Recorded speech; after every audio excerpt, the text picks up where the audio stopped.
So ఈ machine process ఏంటండి? ఇది మనకి మిల్కో స్క్రీన్ అండి. దీంట్లో మనకి fat, SNF, protein, water, sucrose, maltodextrin, మాల్టోస్లాన్ ఎడల్టరేట్స్ వస్తాయన్నమాట.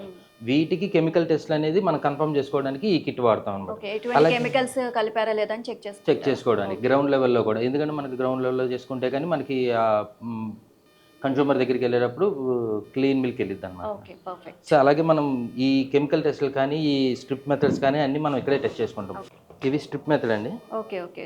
ఇది వచ్చి సుక్రోజ్ టెస్ట్.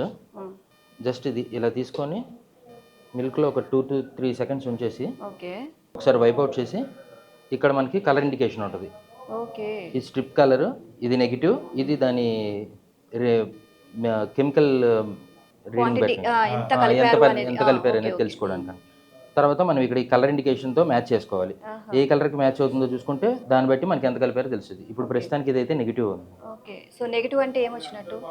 లేదు, టెస్ట్లో ఏమీ కలపలేదు.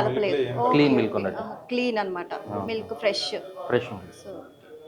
సో ఇట్లా ఈ విధంగా ఈ కలర్ వచ్చింది. క్వాంటిటీ కలిపితే దీని ప్రకారం కలర్ చేంజ్ అయిపోతుంది. ఇక్కడ ఉన్న స్ట్రిప్ ఉంది కదా, ఇది ఉంది కదా, ఇది అనేది కలర్ చేంజ్ అయిపోతుంది ఆటోమేటిక్. ఇట్లా డార్క్ కలర్ వచ్చిందంటే ఇది అసలు పాలు యూజ్ చేయాలి. ఇంకా తీసుకోవాలి.